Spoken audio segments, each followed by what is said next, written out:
Seja bem-vinda. Fala para a gente sobre o que você vai falar, porque foi surpresa.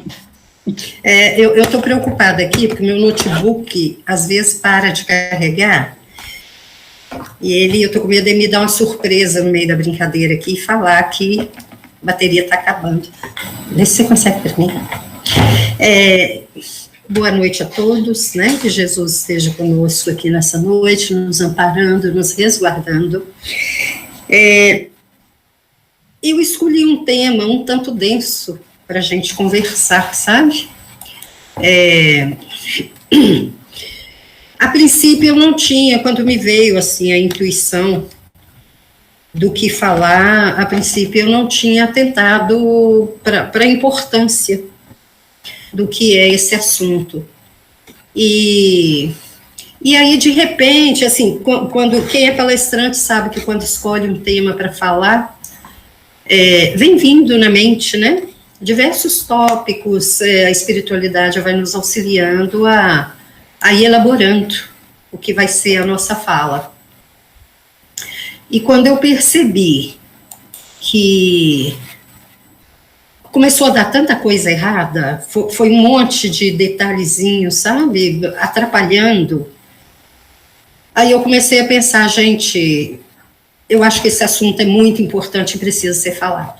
A Jacira sabe que eu quase não consegui estar aqui para falar, o mínimo que aconteceu foi eu perder minha lente de contato, e com 7 graus de miopia é complicado, né, da gente conseguir falar. Vocês não iam gostar da minha cara enfiada na tela aqui para conseguir enxergar algumas anotações que eu fiz. E aí eu me dei conta que eu acho que esse assunto realmente é muito importante, é muito deste momento mesmo que a gente precisa destacá-lo. Não é novidade para todos nós que a gente está atravessando a epidemia de suicídio, né?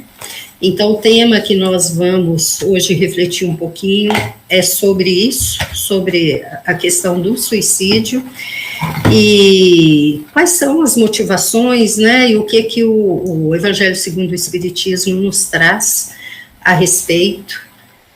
Já era previsto que haveria essa onda de suicídio, e principalmente entre jovens, e infelizmente a gente tem visto isso acontecer cada vez mais. É difícil a gente conversar com alguma pessoa que não tenha tido um problema desse na família, ou que não conheça alguém, né, que está atravessando esse problema, ou que atravessou. Então é importante a gente refletir sobre isso. A espiritualidade sabe o que faz e o porquê, né, de precisarmos conversar. Então eu gostaria de iniciar com uma fala do Allan Kardec, no capítulo 5, o item 14 do Evangelho segundo o Espiritismo, onde ele diz: a calma e a resignação adquiridas na maneira de considerar a vida terrestre e a confiança no futuro dão ao espírito uma serenidade que é o melhor preservativo contra a loucura e o suicídio. É algo que a gente sabe que estava previsto para esse período de transição, onde as coisas vão se acirrando, né, um pouco mais, onde as dificuldades vão aumentando, onde a mídia não colabora em nada, né, traz cada vez mais situações grotescas para a nossa mente, e aí a gente vai perceber tudo em conturbação no planeta inteiro. Política, a saúde, a questão alimentícia, a natureza, né, o meio ambiente, tudo em conturbação. E isso, para algumas pessoas um pouco mais fragilizadas, vai criando um peso muito grande. E a gente percebe que a situação tende a aprofundar-se, né, na medida em que se aprofundam também as dificuldades e os desafios desse final de ciclo que a Terra atravessa. A gente pode dizer que o suicídio está entre as 10 principais causas de morte, ou seja, mais de 1 milhão de pessoas tiram a própria vida todos os anos no mundo. Segundo as estatísticas, a cada 45 minutos, em média, um brasileiro se suicida, e seria necessário estar falando sobre isso, né, em mais lugares, porque às vezes do lado da gente, às vezes numa condução, às vezes no ambiente de trabalho, tem alguém ruindo emocionalmente e a gente não percebe, porque é uma coisa que é muito tabu ainda, né, as pessoas conversarem sobre isso, ou as pessoas falarem para outras o que elas estão vivenciando emocionalmente, mesmo porque as pessoas, a nossa vida está muito acelerada, então as pessoas estão muito sem tempo umas para as outras, e isso acontece até dentro dos lares também. As pessoas moram debaixo do mesmo teto, mas vivendo vidas individuais. E uma tragédia dessa acontece dentro de uma família, e as pessoas ficam se perguntando, como que eu não percebi? Por que a pessoa não falou comigo? Como que eu não vi os sinais? Mas é porque essa vida que vai envolvendo a gente em um monte de pequenas rotinas, um monte de pequenas exigências que acabam nos fazendo não prestar muita atenção em coisas que são bastante importantes. Quando a gente pensa nessa questão, a gente enumerar, né, muitas possíveis causas para que um ser cometa esse triste engano de exterminar a própria vida. Mas, no final, o que a gente percebe é que existe um enorme desconhecimento de como funciona a justiça e a misericórdia divinas. A gente percebe que as pessoas que normalmente optam por este recurso são pessoas que não têm uma espiritualidade muito desenvolvidas. Não generalizando, é claro, a gente sabe que existem diversos mecanismos, diversos porquês, né, de algo assim acontecer, e inclusive a gente sabe que até mesmo dentro do meio espírita é possível disso acontecer, como eu já tive notícia em outra casa espírita alguns anos atrás, e a gente se pega perguntando como é possível, a pessoa sabe tudo, né, todas as consequências e tudo mais, como que a pessoa ainda desse. Mas o fato é que são realmente diversos fatores. Eu pensei algumas informações, porque acabando com um monte de empecilhos que eu tive, o meu tempo ficou meio escasso para poder fazer um trabalho assim mais consistente, né? E de qualquer maneira a gente não teria como esgotar este assunto aqui, porque é um assunto muito amplo e ele se distribui para diversas frentes. Mas a FEB lançou em 2017 um livreto intitulado Em Defesa da Vida, Suicídio Não. Desculpa. E nesse livreto são apontadas algumas dessas causas. Vem nos dizer que o materialismo severo, a solidão, a depressão, as enfermidades incuráveis, a violência, os maus tratos, os abusos de todo tipo, a pobreza extrema, o fanatismo religioso, a negligência e o abandono familiar, perdas afetivas, alcoolismo, drogatização, distúrbios mentais, desesperança e obsessão de espíritos. Então, olha que lista enorme, e aqui a gente não falou, talvez, nem uma parte, né, das motivações que podem levar a pessoa a essa opção. A gente sabe que existem dramas íntimos e dramas particulares que a gente não tem nem noção.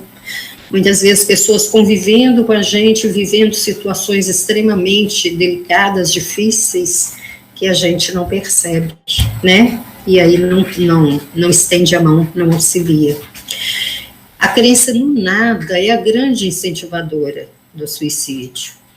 E isso é mais grave quando nós vemos os homens da ciência apoiados na autoridade, né, dos seus estudos ali, do seu saber, daquela enormidade de diplomas na parede, se esforçando para provar que nada se tem a esperar depois da morte. É quase como dizer que é besteira lutar contra as adversidades, que o melhor que se pode fazer numa circunstância extrema, numa circunstância difícil, é desistir, é tirar a própria vida. E a propagação das doutrinas materialistas é, pois, o veneno que inocula a ideia de suicídio na maioria dos que suicidam. E os que se fazem seus defensores assumem terrível responsabilidade.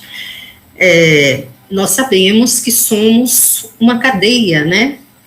Somos todos um, já se fala assim. Então, o que eu faço interfere no campo de um irmão, de um colega, das pessoas próximas, e interfere no campo do planeta inteiro. No momento em que eu uso os meus recursos de inteligência para criar uma obra que propaga que só existe o aqui e o agora, não tem nada depois, que nós somos uma obra do acaso, que nós estamos aqui à própria sorte. Cada pessoa que ceder à minha ideia e que tiver algum ato extremo em função dela, é responsabilidade minha. E aí eu fico imaginando, quando a gente vê grandes benfeitores da humanidade, pessoas que abdicam de tudo na própria vida, né? Abdicam do seu próprio ser em função de auxiliar comunidades inteiras. Será que não é essa classe de espíritos, alguém que já errou muito no passado, levando muita gente a fazer besteira e que agora tem esse compromisso com a humanidade? É uma coisa que é até maior do que eles mesmos, que eles esquecem tudo para servir. Eu não sei nem se cabe aqui, mas é interessante, o Geraldo Lemos, e eu acho que foi aí, Jacira, até que eu tive a impressão de ter, foi quando eu entendi ele ser cunhado do Chico, que eu estou dizendo que eu posso estar enganada, mas ele contando um sonho que ele teve uma vez vocês devem conhecer essa história dele, ele teve um sonho onde ele via ali um planeta sendo destruído, né? Alguns generais, acho que ele era soldado também, lembram disso? Talvez não todos tenham tido oportunidade de ver, então vou narrar aqui sucintamente. Ele teve um sonho onde parece que ele era um militar e ele viu um outro general, parece que de uma patente mais alta, chegando assim apavorado no ambiente que eles estavam e falando, tá vindo, algo assim, né? E ele percebeu que ia haver uma grande hecatombe e que, de repente, tudo desapareceu. A sensação que ele teve é que foi uma grande bomba que acabou com tudo. E quando ele acordou, ele ficou com aquilo na mente, ele ia visitar o Chico, né, dali a pouco, alguns dias, e quando ele chegou lá, ele quis contar esse caso para o Chico. Falou: Chico, eu tive um sonho muito estranho, e o Chico, com aquela capacidade mediúnica dele, né, já percebeu na hora de que se tratava, pediu para as pessoas que estavam ali com ele darem licença para ele conversar sós com o Geraldo. E o Geraldo narrou para ele esse fato. E ele então falou: puxa, Geraldinho, mas você foi longe, hein, meu filho? Aí o Geraldo Lemos falou: mas longe como? Isso já aconteceu na Terra ou vai acontecer? E o Chico falou: isso não foi na Terra, Geraldo. Isso foi em outro planeta. Parece que ele é o Emmanuel também, Jacira? Oi? Doutor Bezerra. Era doutor Bezerra. O Chico e o doutor Bezerra eram esses militares, eles tiveram, de alguma forma, responsabilidade nessa hecatombe. Então, a gente vê hoje o doutor Bezerra nesse amor imenso pela humanidade, convidado por Maria de Nazaré para ascender a mundos superiores, e ele chegar a implorar de joelhos para que Maria permitisse que ele permanecesse junto à humanidade, auxiliando. E eu imagino, por causa do grande comprometimento afetivo, né, que ele passou a ter com a humanidade, porque a grande maioria aqui talvez sejam excedentes daquele planeta, né? Acho que excedentes não é a palavra, mas talvez tenhamos vindo daquele planeta e hoje ele se sente obrigado pelo amor, né? Pela envergadura espiritual que ele adquiriu. E isso dá para a gente uma esperança tão grande, né? Que hoje a gente não é muita coisa, a gente se esforça muito e mais pisa na bola do que consegue, mas a gente vira a ser benfeitores também, como eles são, né? Então, prosseguindo, o livro diz que existe outra forma de autoextermínio, que é o chamado suicídio indireto. E isso todos nós já sabemos, né? Os vícios que a gente tem. O suicídio é também tudo que se faz conscientemente para apressar a extinção das forças vitais. O mais importante objetivo da vida é evoluir, e para isso dispomos de um poderoso combustível chamado fluido vital. Quando desperdiçamos vigorosamente esse fluido com atividades desimportantes e comprometedoras para a resiliência do organismo, precipitamos o retorno à pátria espiritual. Então, os nossos vícios, fumo, a bebida, as drogas, né, o sexo promíscuo sem controle, tudo isso são formas de drenar nossas energias vitais, que a gente sabe que a gente vem para o planeta com uma cota X de energia, e ela está prevista durar X anos, que é o nosso compromisso de estarmos na matéria. E quando nós nos envolvemos com essas paixões, esses vícios, a gente começa a drenar, a desperdiçar esse fluido antes da hora, a gente acelera essa queima do nosso combustível divino, né, que é o fluido vital. O Espiritismo, então, é a grande ferramenta de educação do ser, porque ele modifica a visão que a gente tem da vida. A gente passa a saber que a existência se prolonga indefinidamente para além do túmulo, né? Não existe um nada, existe sim a imortalidade. Nós estamos aqui agora por um compromisso que nós assumimos, um compromisso evolutivo. Este é um planeta maravilhoso que nos concede essa oportunidade, e depois que nós partimos, a vida se continua, né, em condições diversas. Então, por isso que é importante a paciência e a resignação, que nos afastam de pensar nessa tragédia que é o autoextermínio, né? Em suma, o Espiritismo nos dá essa coragem moral. Nós não pretendemos aqui dizer que o Espiritismo é a única via, porque toda espiritualidade sincera, ela é uma via de nos fortalecer, de nos ligar ao divino e de nos salvaguardar, né? De tomar essas atitudes desesperadas no momento em que as dificuldades se apresentam.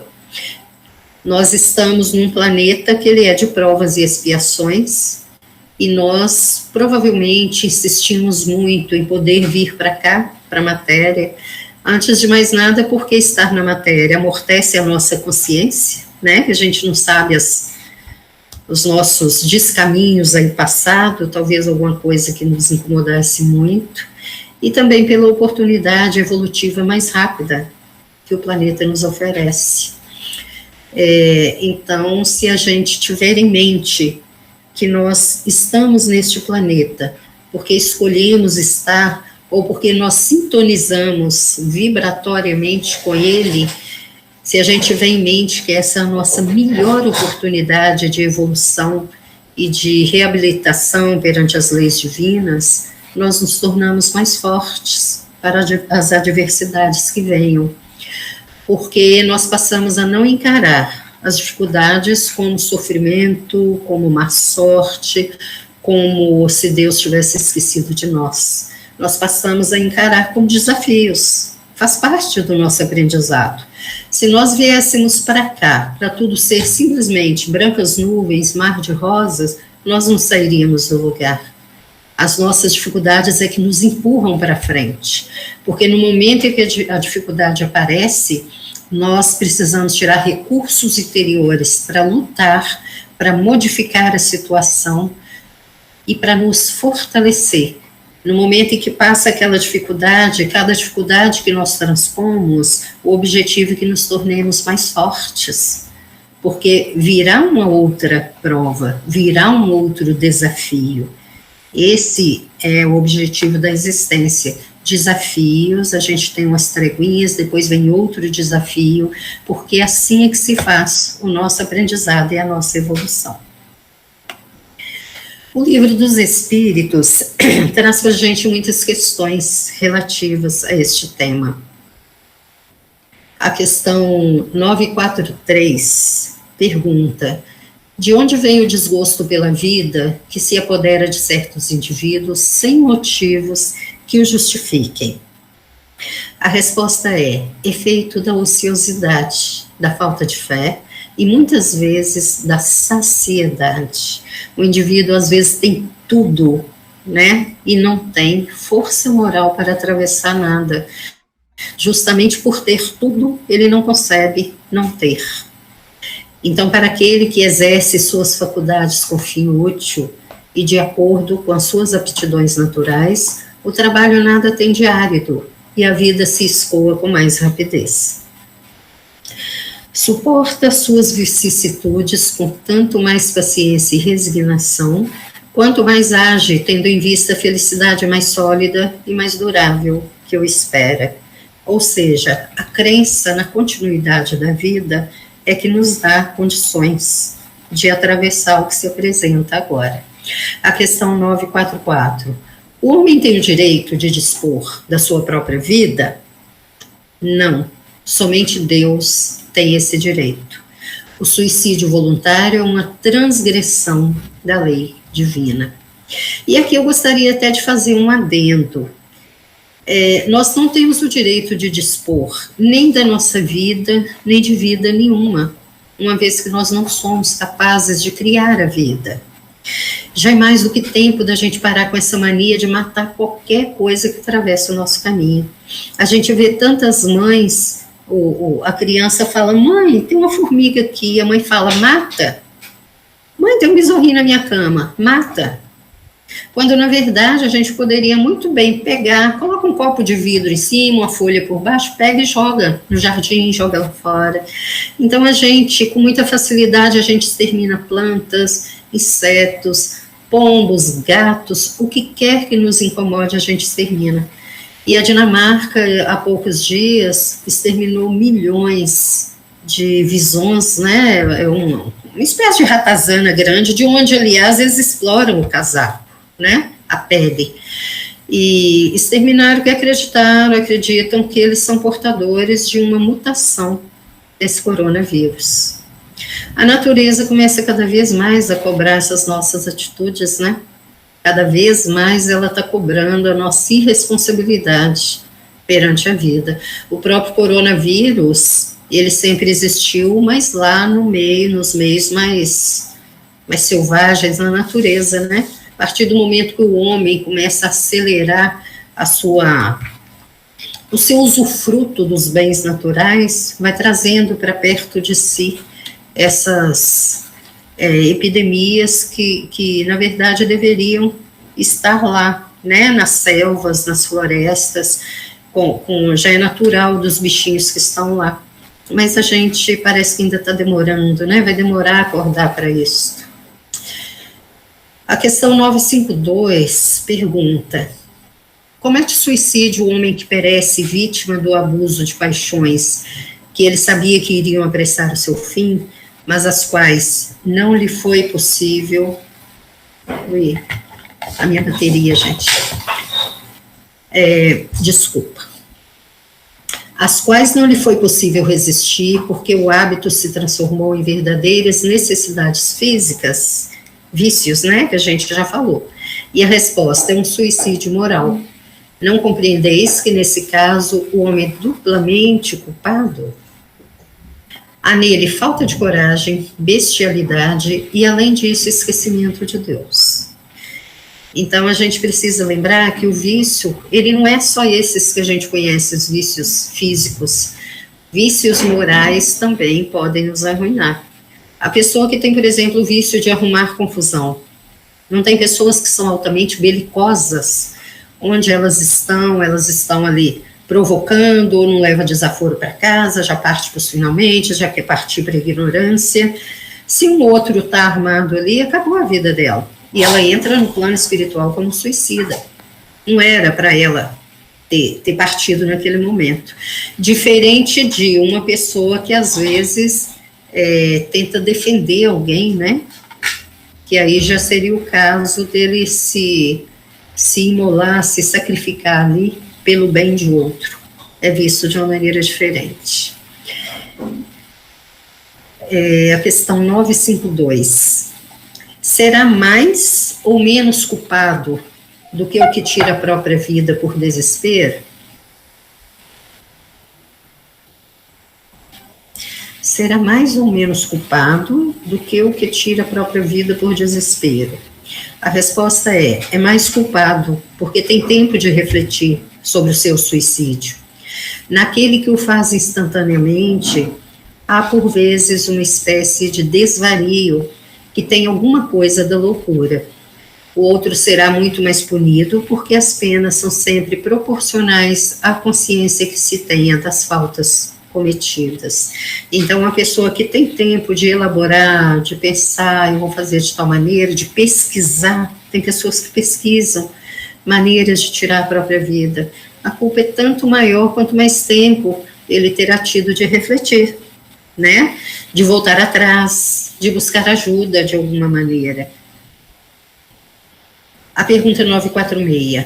E do suicídio cujo fim é fugir, aquele que o comete, às misérias e às decepções deste mundo?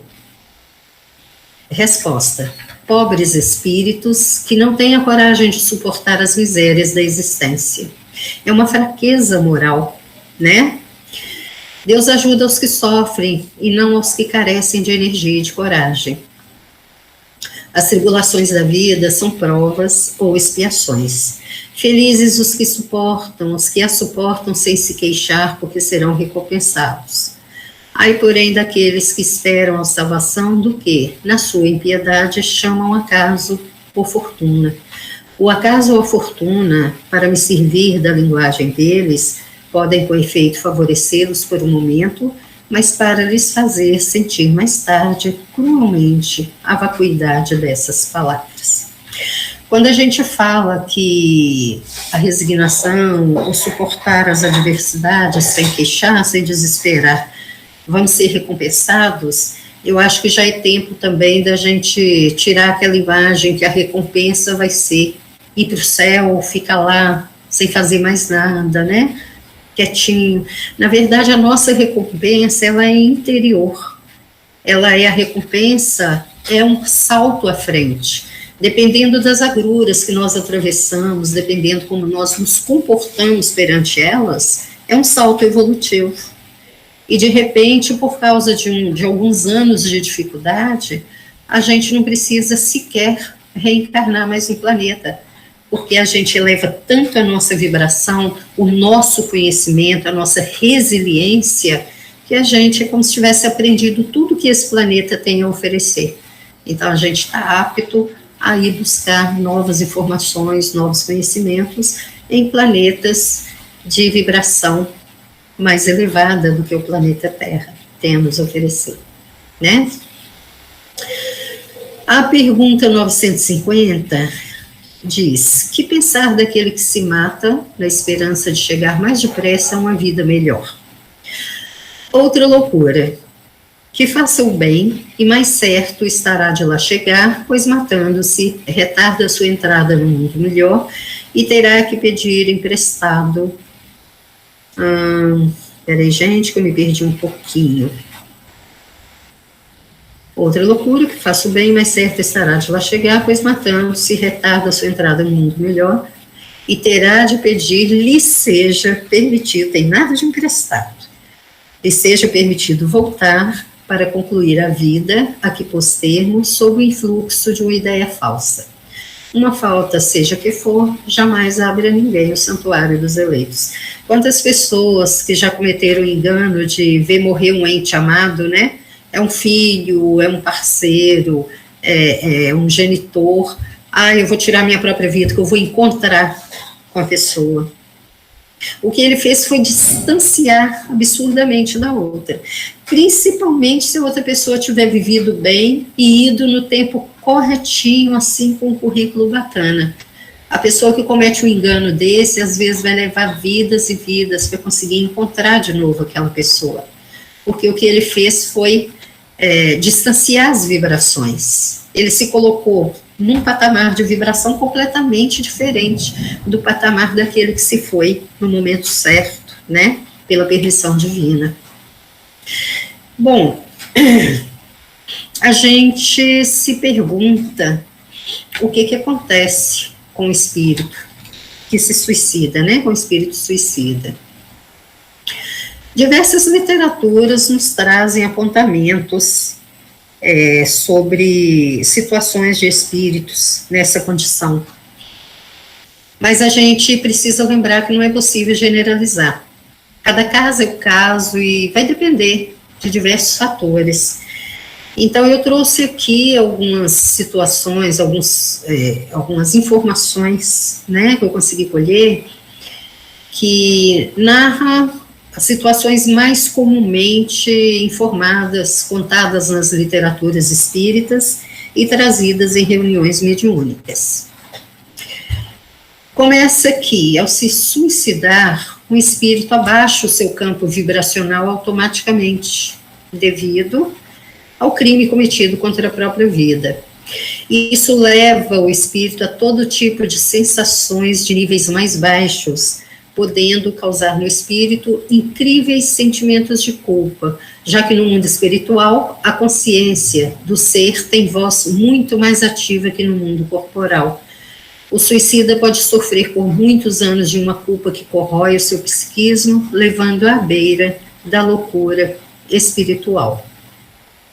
Também existem casos destes espíritos ficarem de tal forma, tão fora de si, que acabam sendo presas fáceis dos vampiros energéticos, espíritos sombrios, que aproveitam-se de espíritos errantes em sofrimento para sugar-lhes as energias residuais pós-desencarne. Vide a obra Nosso Lar, de André Luiz. Para quem lê o livro Ícaro Redimido, que traz a história de Santos Dumont, que a gente sabe que partiu pelo autoextermínio, né? Ele tirou a própria vida, angustiado ali de ver a sua invenção, né, ser usada para a guerra. A princípio ele parece que concordou, depois ele caiu em si, escreveu cartas lá para os maiorais pedindo para que não fosse feito isso, e eles o ignoraram, porque a ideia já estava plantada, né? E a gente sabe que os seres negativos se aproveitam disso tudo para insuflar as guerras e tudo mais. Então isso o desesperou, e mais ainda a questão de ele ter perdido a autoria da invenção, ele ter passado como um secundário, quando na verdade ele foi o primeiro que se manteve no ar por mais tempo, né? Então ele esperava ter a supremacia dessa descoberta aí. E aqueles irmãos americanos acabaram roubando dele este feito e ainda o enganaram, fazendo ele assinar lá uma, como a gente chama, não é sinopse, prefácio, não sei, do livro que eles escreveram, admitindo que estes irmãos que tinham, né, inventado um avião e ele tinha ficado em segundo plano. Então, por tudo isso, ele tirou a própria vida, e aí o livro vem narrar o que aconteceu com ele do lado de lá. Ele entrou num sofrimento extremo, nessa culpa intensa que foi narrada aqui, e o livro vem narrando o esforço dos espíritos benfeitores para impedir que ele se tornasse um ovoide. Porque quando o espírito, o sofrimento é muito intenso, que ele não dá conta, quando a culpa é muito grande, quando o remorso é muito grande, ele tende a ir se fechando em si mesmo, é como se ele fosse assumindo uma posição fetal, mas entrando para dentro de si mesmo até que ele vira um ovoide. E o grande problema um ser se tornar um ovoide é porque ali naquele ovo está concentrado toda a dor, todo o desespero, toda a culpa dele. E o que os seres negativos fazem? Pegam esses ovoides, que para eles é como ouro, eles acharem um ser ovoidizado, para eles é como ouro, porque eles sabem o que está contido ali, a quantidade de negatividade. Então eles pegam aquele ovoide e implantam num desafeto.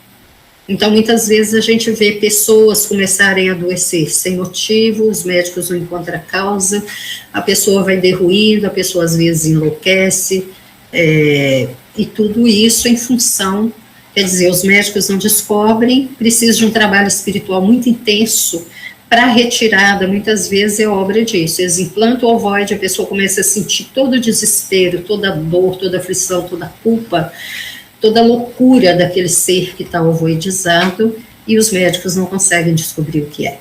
E aí é necessário tratamento intenso, né, dos benfeitores espirituais para poder libertar a pessoa daquilo. E a gente precisa lembrar sempre que não existem vítimas, né? Não existem coitadinhos. Uma pessoa que é vítima de um processo desse, teve alguma plantação no passado. E abrigou também, a gente precisa ficar muito atento quando começarem sentimentos negativos, pensamentos negativos dentro da gente, principalmente quando a gente percebe que não é o nosso modo de pensar, não é o nosso modo corriqueiro de sentir. A gente precisa desconfiar que é alguma influência externa e tomar providências urgentes. Então vamos aos nossos banhos de limpeza, vamos orar muito, com muito afinco, pedir muito auxílio da espiritualidade superior, que está aí para nos auxiliar mesmo. O grande prazer deles é pôr em ação o amor que eles têm em nosso benefício. E procurar os recursos, né? Se vê que ainda permanece, vamos procurar uma ajuda espiritual. Claro que os médicos sim também, né? A medicina não está à toa na Terra, mas buscar ajuda espiritual. A médium Ivone Pereira, no livro Memórias de um Suicida, ela fala do Vale dos Suicidas, onde energeticamente os espíritos que cometessem o ato, né, do suicídio se atrairiam mutuamente, então eles ficavam todos reunidos ali num mesmo local. E ali, nesse Vale dos Suicidas, é encontrado um grupo de espíritos benfeitores que são responsáveis pelo resgate de pessoas, de espíritos ali que já estão prontos para sair, que já purgaram toda aquela densidade que eles provocaram com o autoextermínio, eles já expurgaram toda aquela baixa vibração e eles já podem ser retirados daquele local. E são chamados Legião dos Servos de Maria.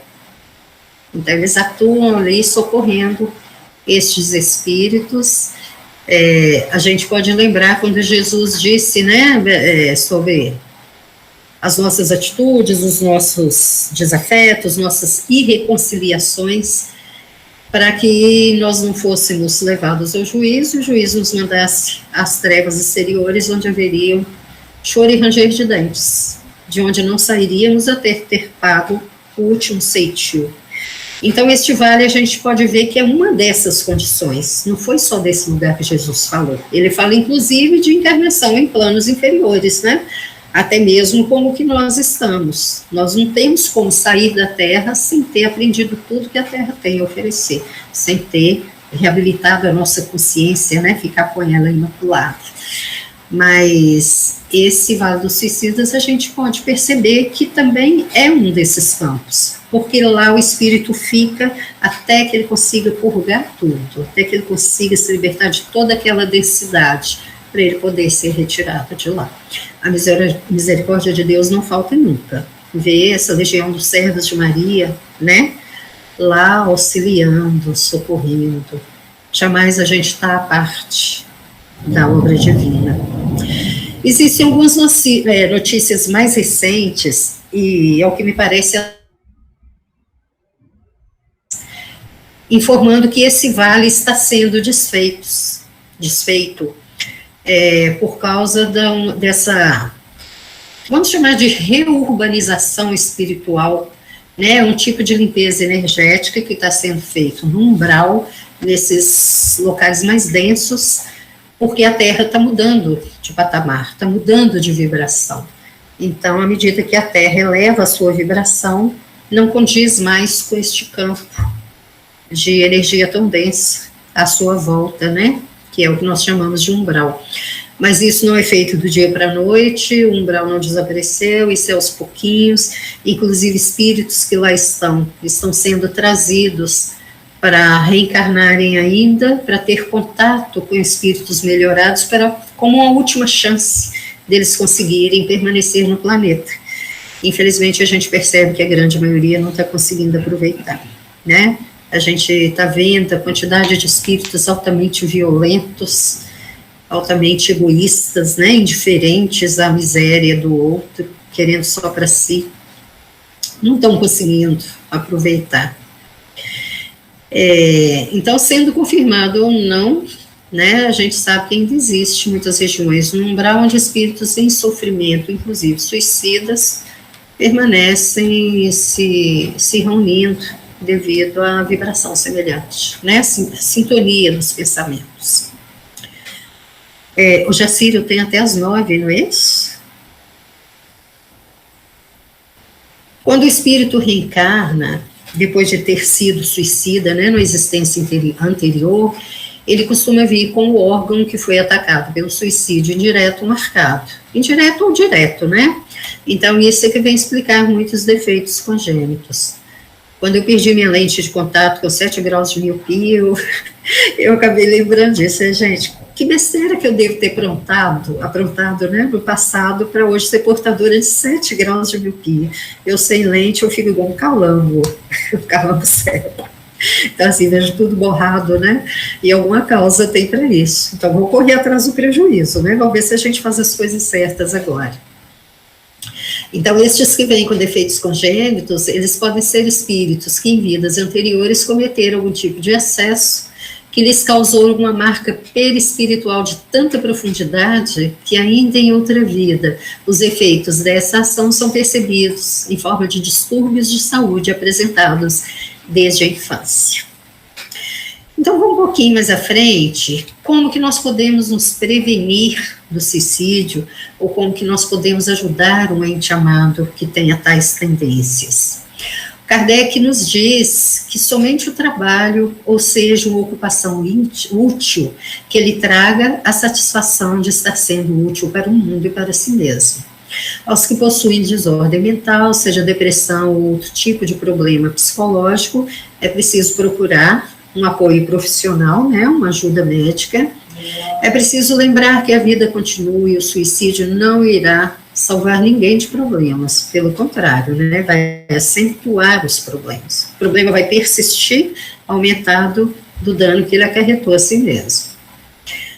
Então, ele aconselha buscar os amigos e a nós outros, né, nos colocarmos à disposição para ouvir. Muitas vezes a gente não ouve nem o familiar, não é? Ai, você está chato demais, ou você está aborrecido, ou você está me fazendo raiva, e não procura saber o que está acontecendo com a pessoa, para ela estar se comportando assim. Muitas vezes é um pedido de socorro, né? É um pedido de ajuda, quando a pessoa está alterada, quando a pessoa está muito raivosa, ou está muito quieta no canto. Nós precisamos olhar mais os que estão à nossa volta. Então, a família tem um importante papel no auxílio para a recuperação do equilíbrio emocional, ou seja, o afeto. Dentro da família é natural que haja afeto, muito embora a gente renasça ali também com as nossas dificuldades, né, de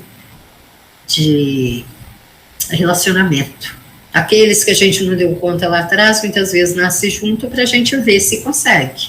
E se a gente lembrar que é natural amar irmãos, a gente consegue, às vezes, ir passando por cima da raiva que o irmão nos faz, a implicância do outro, não é? Para ver se a gente acolhe mais.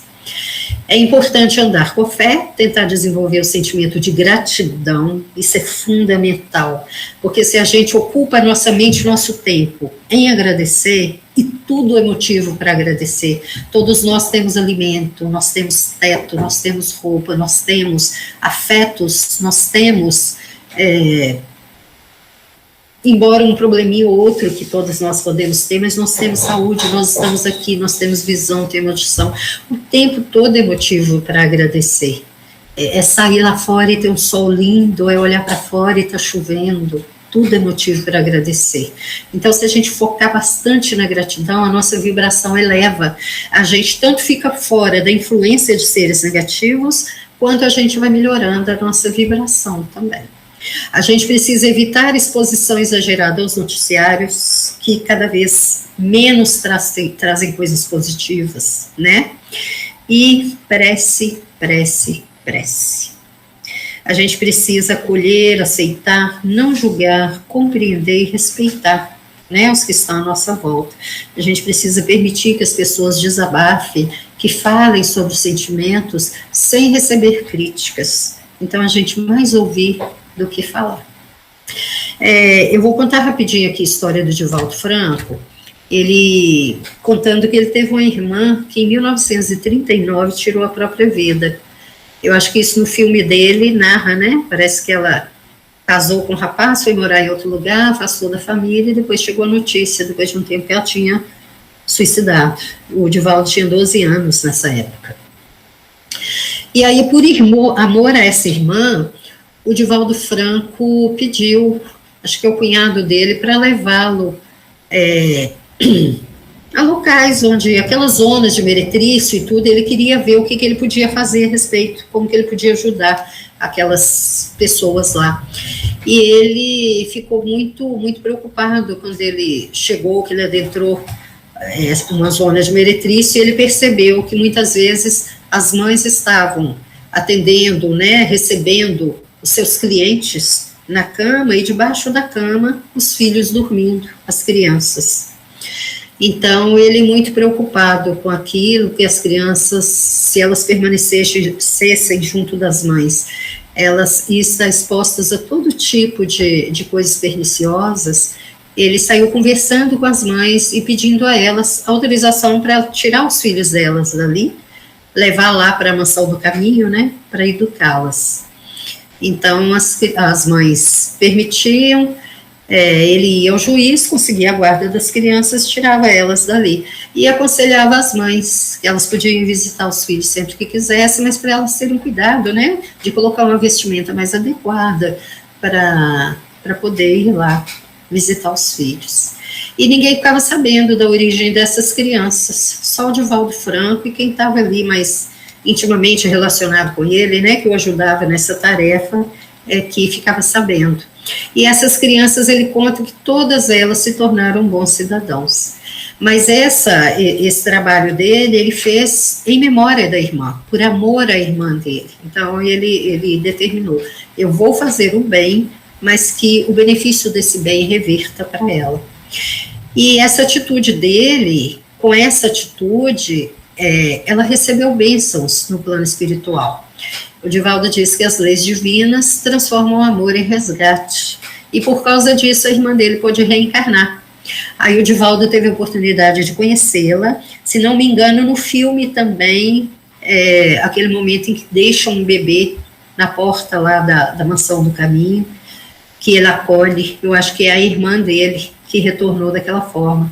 Então ele acolheu ela lá na mansão do caminho, e ela desencarnou com 6 anos de idade. Aí a gente pressupõe que talvez só faltasse 6 anos de vida, né, quando ela tirou a própria vida, porque veio e desencarnou tão tenra idade, né. E o Divaldo conta que ela já está reencarnada novamente. Então, o Divaldo aconselha aos pais dos filhos que caíram nessa armadilha do suicídio, que todo bem que os pais fizerem, que os pais procurem fazer bastante o bem, e todo bem que fizerem, eles façam em memória do filho, desse filho querido que eles perderam. Que eles procurem não lembrar desses filhos em sofrimento, mas lembrar deles criança, alegres, brincando, né? Toda criança, o natural dela é ser alegre. Porque aí esse sentimento, esse pensamento dos pais chega até este espírito em sofrimento. E é como um bálsamo para ele, né? Um alívio. E aí, como disse o Chico gostava de falar, a prece das mães arromba as portas do céu. Então, a gente, quando souber de uma situação dessa, a gente pode procurar acolher, conversar muito com os pais, né, porque o sofrimento deles é muito grande, e aconselhá-los a orar muito por esses filhos, porque a prece deles minimiza o sofrimento que eles possam estar passando. É claro que a gente não vai falar para os pais, seu filho está sofrendo, né, de maneira alguma. A gente tem que lembrar sempre da misericórdia divina, lembrar que Deus não desampara ninguém, que aí tem um aprendizado para todo mundo, e que o filho dela está sendo amparado, e no momento certo, né, ele vai poder voltar. Ô, Jacir, eu tenho ainda 5 minutinhos, mas eu acho que eu esgotei o assunto. Tem uma prece aqui do livro, não é Fonte Viva, gente? Eu esqueci, eu não pus aqui. Tem um texto, né, do Fonte Viva, mas eu acho que não dá tempo de falá-lo. O que você acha? Pode falar? Uhum. Tá. O título é Não te afastes, não te afastes. Começa com uma passagem de Mateus falando, mas livra-nos do mal. A superfície do mundo é, indiscutivelmente, a grande escola dos espíritos encarnados. Impossível recolher o ensinamento fugindo à lição.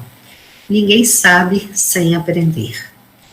Grande número de discípulos do Evangelho, em descortinando alguns raios de luz espiritual, afirmam-se declarados inimigos da experiência terrestre. Furtam-se, desde então, aos mais nobres testemunhos. Defendem-se contra os homens como se estes lhes não fossem... Perdão, eu mexi aqui. Afirmam-se declarados, defendem-se contra os homens como se estes lhes não fossem irmãos no caminho evolutivo. Enxergam espinhos onde a flor desabrocha e feridas venenosas onde há riso inocente. E condenando a paisagem... Gente, hoje eu estou uma bênção, tá? Me perdoe. Tá tudo bem, tá em casa. Aqui. E condenando a paisagem que foram conduzidos pelo Senhor para serviço metódico no bem, retraem-se de olhos baixos, recuando do esforço de santificação. Declaram-se, no entanto, desejosos de união com Cristo, esquecendo-se de que o Mestre não desampara a humanidade.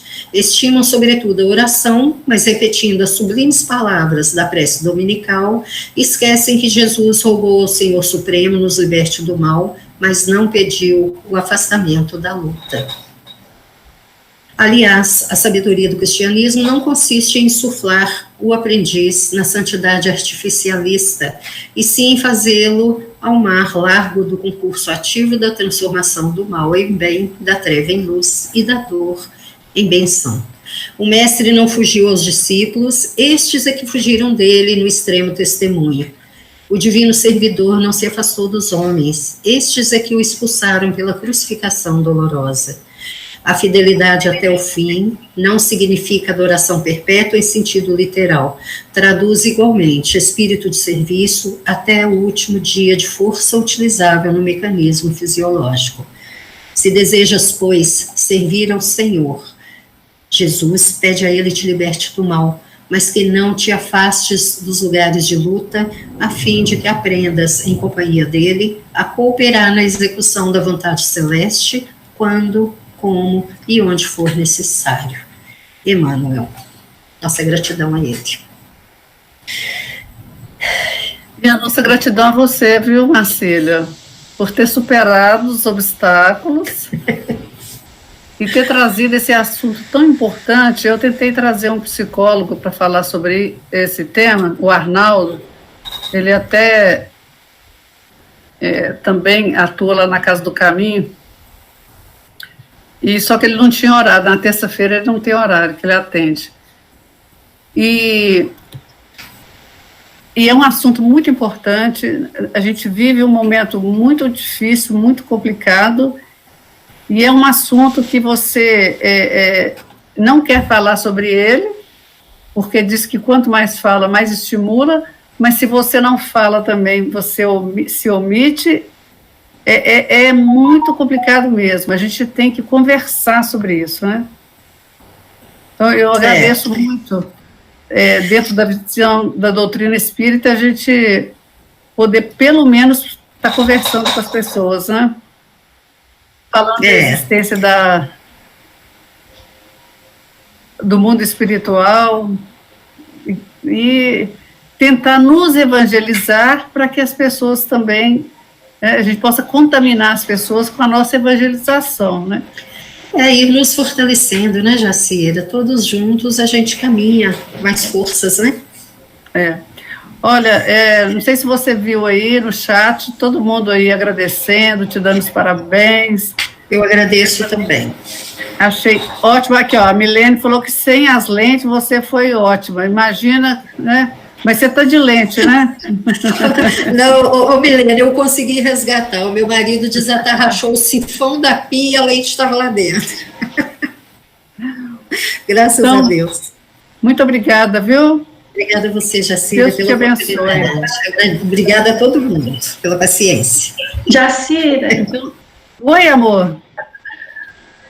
Marcília, boa noite a todos. Boa noite. Eu estou usando o notebook da minha filha. Sandrinha. Que bom.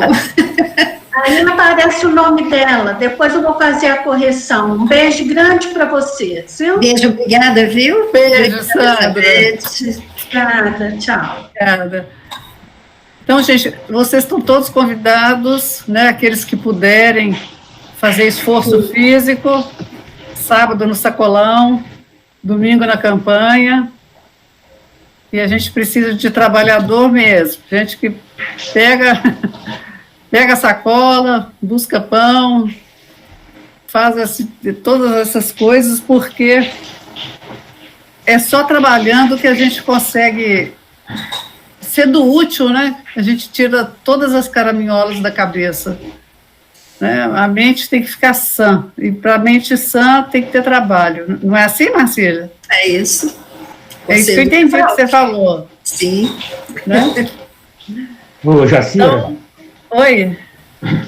No momento da prece eu perdi o sinal aqui e acabou que interrompeu a prece, hein? Eu peço desculpa aí, pessoal. Ou você não percebeu? Eu percebi, e você vai fazer a final porque você não fez direito a inicial. Então vamos ver se eu não perco o sinal de novo, né? Senão aí merece corretada na cabeça, né? Aí né, a gente vai cobrar dele. Então, muito obrigada, gente. Deus que abençoe a todos vocês. Até a próxima oportunidade. Na terça-feira que vem vai vir o Fabrício. É um menino novo, um menino, assim, eu fiquei muito encantada com ele, que eu conheço ele há muito tempo, e ele tem um conhecimento do Livro dos Espíritos que, assim, me encantou. Eu tenho certeza que vocês vão adorar a palestra dele. Ele é muito bom, então vocês já estão convidados. Então, obrigada, e o Paulo agora vai fazer a prece para nós, né, Paulo? Isso. Então vamos lá, vamos fechar os nossos olhos, vamos elevar os nossos pensamentos e vamos agradecer por tudo de bom que esses minutos de reflexões pôde nos proporcionar com a bela oratória que a nossa irmã Marcília trouxe para nós, de um assunto delicado, melindroso, mas que muito acrescenta a nós saber os resultados que ocorrem quando a pessoa toma essas decisões drásticas. E isso faz com que nós abramos nossos olhos e adquiramos recurso para orientar irmãos que nós encontrarmos, né, caso esteja com esse tipo de ideia. Que ela seja cada vez mais abençoada e que estejamos juntos por muitos e muito tempo mais. Agradecemos pela presença de todos aqueles que participaram desta live e que nós consigamos manter esse contato, mesmo que de forma distanciada, mas energeticamente estamos o tempo todo interligados.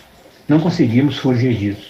Vamos fazer o melhor que nós podemos fazer, que certamente o Pai estará nos amparando a todo momento, principalmente se a nossa intenção é boa, é de progredir, de crescer, de ajudar, de ser útil onde quer que estejamos. Que Jesus, o nosso mestre maior, que é a nossa querida Mãe Maria Santíssima, esteja sempre a nos amparar, nos dando força, bom ânimo e disposição, nos abrindo os olhos, os ouvidos, para que possamos estar sempre no caminho correto, no caminho que leva à luz maior, que é a purificação que todos nós estamos diuturnamente buscando. Pai nosso que estais no céu, santificado seja o vosso nome, venha a nós o vosso reino, e seja feita a vossa vontade, assim na terra como no céu. O pão nosso de cada dia, principalmente o pão espiritual, Senhor, dai-nos hoje. Perdoai as nossas ofensas, assim que perdoarmos os nossos ofensores. E não nos deixeis cair em tentação, mas livra-nos, Senhor, de todos os males, de tudo que nos possa desviar do caminho reto, daquele caminho que leva até ti. Pois sabemos ser em vossos o reino, o poder e a glória, pois sois onisciente, onipotente e onipresente. Senhor, de corações ajoelhados, nós rogamos, sê conosco, hoje, agora e para todo sempre. Que assim seja. Que assim seja.